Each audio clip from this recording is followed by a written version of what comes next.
Welcome back, Hnrs. Welcome back to it. Welcome back to our discussion about ancient Rome. And we're now entering into that period known as the Republic period. And this, of course, this flip is promised to be under 15 minutes. And it's also promised to be not crazy fancy. We're not going to edit a bunch of stuff and things like that. We're going to spend some time looking at some pictures, and we're going to talk about the Roman Forum today. And we talked about some really, really important stuff today in class. We talked about who the consuls were, the senators were, and like things like that. But we're going to start filling in some other blanks that you might have in your mind, like where do the senators come from? Are they from a certain class in society? Blah, blah, blah, blah, blah, blah. We know that also consuls rule for 1 year. We haven't talked about how long senators rule for and things like that yet. But let's go ahead and get into it. We left off the last time we talked in one of our flips talking about SPQR, Senatus Populus Romanum, which of course means the Roman Senate and people. So as you can tell, the Republican system of Rome is very, very important to the Roman people themselves. And another thing that's very important to the people of Rome is their forum, right? Like exactly like Alessandro said in class today, it is the Roman version of the agora, right? So the big thing about it though, looking at this thing, this is what is left of the ancient Roman forum. This is a photograph that I took actually while I was there, a panoramic shot that I took while I was there, and it is an absolutely amazing thing to see. The Roman forum is just as important, if not more important, than the Greek agora. And it was built right around circa 500 BC, right? Give or take. Right about the time that they ousted that last Etruscan king. They're going to start construction on the forum as you understand it now. Well, the big thing about the forum, though, going into it, before they started construction on the forum, it actually was a trash pit and a cemetery, right?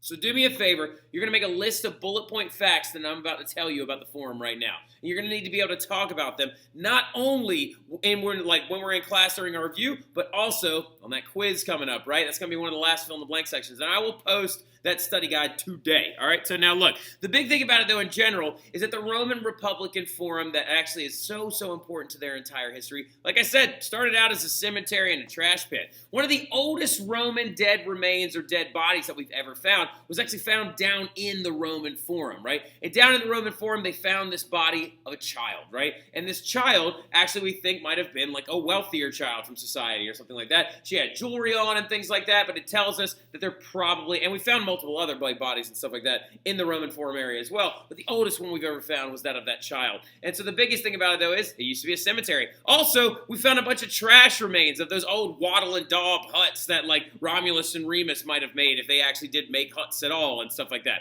So the thing about it, though, as well, is where the forum is. The forum is geographically located at the base between all those 7 hills, right? You've got Palatine Hill over on this side of the entire forum, which is where the emperors and, of course, Romulus had his hut, and there, like, the emperors would build their palaces. Then you had Capitoline Hill on this back end side, Esquiline Hill is over on the other side, and then, of course, fill in the blanks, then there's 4 other hills that go around the entire thing. Now, the thing about it is, some of you might be thinking about, like, though, but Mr. Terry, why did it take him 250 years to build this thing? Well, the thing about it is because it used to flood constantly, right? It used to flood every single season. When the Tiber would flood, the forum would flood as well, which is why they used it as like a cemetery and a trash pit and an area to graze cattle. But when they finally built walls next to the Tiber River to regulate that flooding a little bit and to keep this area dry, the forum was created. And this, of course, is a picture of me in that forum in front of the temple of Castor and Pollux. And it's, of course, another picture of me where it looks like I do not know what I'm doing with my face, and I do not know how to take pictures. Look at the uncomfort here, right? I don't even know how to smile in pictures. It's so bad. But the big thing about it, though, as well, is that's also down in the Roman Forum that you need to know, is it is also home to a lot of religious temples, right? There is, like I said, the remains of the temple of Castor and Pollux, which is one of their gods, their pairs of gods of war. And then we also had, like, the temple of Jupiter down in here as well. Also, apparently, there's a portal to the underworld down there. Like, there's, like, a hole or something like that people talk is like a portal to the underworld. Now, the thing about it, though, as well, is that, like, this is not only an economic center, not only a trade center, but also a religious and a political center. So everything in Rome emanates out of the forum. The forum is the heartbeat of Rome, right? And also the Vestal Virgins and the Temple of Vesta was over here as well at one point. And then also, this is me and look how pretty and awesome my wife is. And look how terrible that face is. We're just going to go ahead and skip that one. Now, another interesting thing about the forum, though, is things that were built around the outside of it, right? So some of you are probably thinking to yourself, Well, what is the forum used for on a daily basis? So it's an area like a marketplace for trade. And then also the Senate would meet in the forum at different designated locations.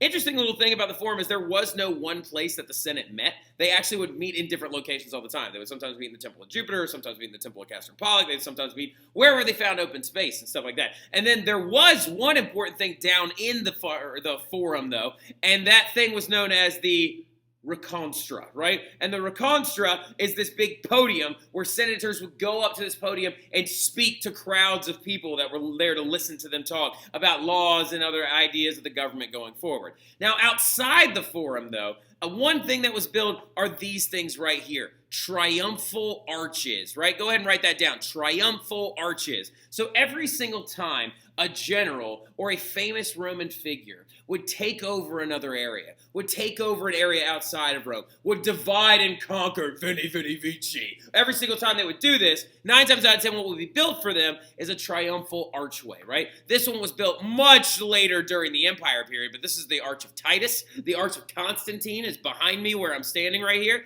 and then actually also built much, much later, even after the birth of Christ, right? So the thing about it, though, is these triumphal arches play 2 key roles. 1, they symbolized Roman victory. And 2, every single time another Roman general would actually win a major battle, that Roman general would literally be elected God for a day. And he was called the Imperator, right?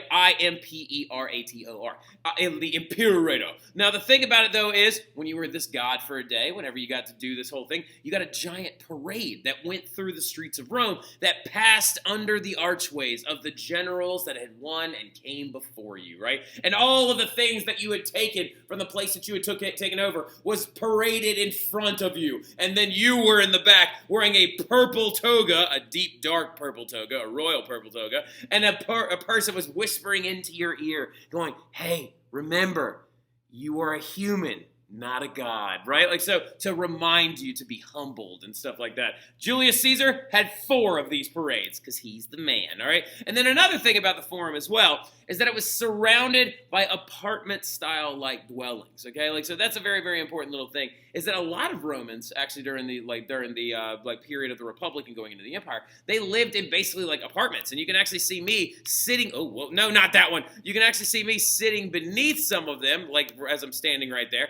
And you can see some of the rafters and support structures where they used to be. And you can also see the top of the apartment structure right there in this little archway in that general area. So as you can tell, the Roman Forum is very, very important to the progression of Roman society, and as well just to the progression of Roman people in general. Now, you already know those words. We talked about those in class today. And then also another important thing about the Forum and the daily lives of the Romans is that somewhere in the Forum, well, not even in the Forum, somewhere in Rome, their law was kept as well. Now, we've talked about law before. The last time we talked about law was when we talked about Hammurabi's Code. This is a different type of law, right? We're now talking about the 12 tables, also known as Roman law, right? So 12 tables law was actually kept on 12 separate tablets, right? But the thing about them was, interesting little thing about them, is that it was civil law that governed daily lives of Romans. However, it wasn't anywhere people could read it, right? It was nowhere in public. It was nowhere presented. And basically the rich people and the senators were always like, oh, yes, we keep a hold of the 12 tables, and we know the laws, and we'll let you know when you need to know them. So something's starting to smell unfair right here, right? Wait, why is the law that is actually going to govern the daily lives of Roman citizens being kept away from common people's eyes? That's interesting. And then also, what document ever said that senators were the ones that got to do this, or that consuls were the ones that got to do that, or that rich people got elected to all these different positions? Well, that's just the thing about it. There was no constitution in ancient Rome. There was no written constitution that set up Rome's government with the Senate and consuls and rulership and blah, blah, blah. It was just a system of adopted beliefs and assumed traditions. So like I said, we have an issue here, right? Are we seeing right now in early Rome, in early Republic Rome, in the 500s into 400s and the 300s of Rome, BC, before Christ, are we seeing some interesting little unfairnesses here? I think we are seeing some unfairnesses here, right? So the thing about it is, Roman society was divided into 2 separate classes, right? Just 2. Not 3, not 4, just 2, right? And so those classes are going to be people first and foremost known as the patricians, right? Now, the patricians made up less than 5% of Roman society. I'm going to say that again. Less than 5% of Roman society, but controlled most of the city's wealth, right? And so the patricians were that wealthy, landowning, ruling class, right? Every time they went to war, the patricians were the officers, the generals, the people in charge of military strategy, the ones who knew how to read and write, the ones who received a formal education, right? Also, another little fact as well is that the only people who could be elected into the Senate had to come from the patrician class, right? All consuls had to come from the patrician class, and they were the only ones who knew what Roman law said, right? And they're less than 5% of society. And here's another little interesting fact about them. Do these rich people that you can see right here sitting on their stomachs and eating their food and stuff like that, did they pay an equal share of the taxes? Of course not. Of course they don't, because this is like human progression. So the big thing about it, though, in general, is that those are the patricians at the higher part. Those are the higher society people. Then underneath them, you have these people known as the plebeians, or the plebeians, right? A lot of people say plebeians. I like saying plebeians because I think it sounds funnier. And then also, for short, you can call them plebes, right? And you can also insult people by calling them plebes to this modern era. Calling someone a plebe basically means that you think that they're dumb and they can't read and that they're kind of basic and stuff like that. Now, the plebes, though, or the plebeians, or the plebs, or whatever you want to call them, the plebs are the common people of Rome. The plebes are those regular old, run-of-the-mill, 95% of society people. They are the farmers, the soldiers, the craft workers, the merchants. So basically, the everything, right? All of Roman economy depends on them. All of Roman defense depends on them. All of Roman, agriculture and food depends on them. And everything in the entirety of Rome sits on the shoulders of the plebs, right? But they do not have a voice in their government, other than the fact that they could be elected to a very tiny little thing at the bottom of Roman government called citizen assemblies, but they couldn't be elected to extreme public office like senate or consulship. And they paid the bulk of the taxes. And then at the very, very bottom of Roman society, something that you need to know that was present in Roman society, were slaves, right? Slaves were typically taken from conquered areas, right? So during this time period, you've got a very unfair system in front of you, right? And so the thing about it was, in general, when you're looking at these people, the rich people, the patricians,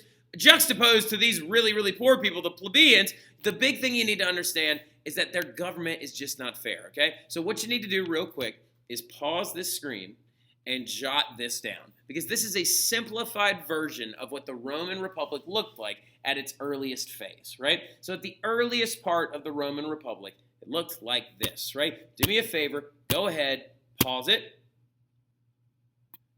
Good job drawing that in your notes. I'm proud of you. All right, so so the big thing about it, though, in general, is that all of these top three things could only belong to patricians. The only one you could be elected to if you were a pleb was this one down here, the citizen assemblies, right? So the thing about it, though, is obviously all the laws were made here, all the taxes were passed here, everything that affected you on a daily basis was passed here. But the plebs have no voice. The plebes have no voice in their government whatsoever. This is unfair. This is screwed up. This is messed up. It needs to be fixed, right? But for a really long time, the patricians were just really, really good at hiding this from the plebs, right? The plebes had no idea what was going on, because the thing about it is the patricians are inherently afraid of them, right? Why are the patricians, these really, really rich people, secretly afraid of all these plebes, right? Well, the thing about it is because there's a lot more of them. And then theoretically speaking, if all of them grabbed sticks and rocks and jumped up and attacked the patricians are dead, right?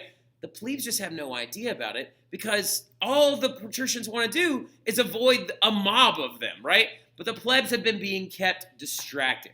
So write this quote down for me, okay? It's very, very important. This quote is called bread, B-R-E-A-D, like bread, like and circuses, right?